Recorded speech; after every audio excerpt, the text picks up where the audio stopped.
Buradaki kısım. Demek ki ben bunu o zaman şu içteki dikdörtgeni de silmem mümkün. Niye? Çünkü zaten burada birleşmeler tekrar çizgi olarak görünmemesi için. Ben o zaman bunu sileyim ki burada mirror'ını aldığım zaman sorun çıkarmasın. Evet, erase ile bunu sildik. Şimdi ne yapalım?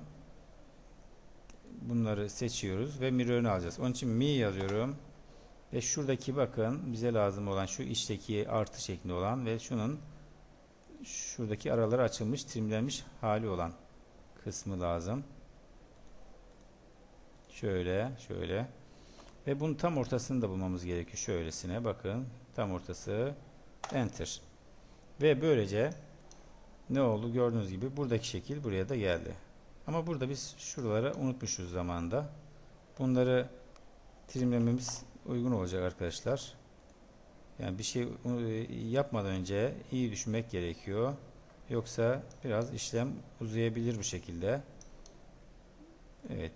Şurayı da aldık. Ve böylece burayı biz açtık. Aynı şey burada da var.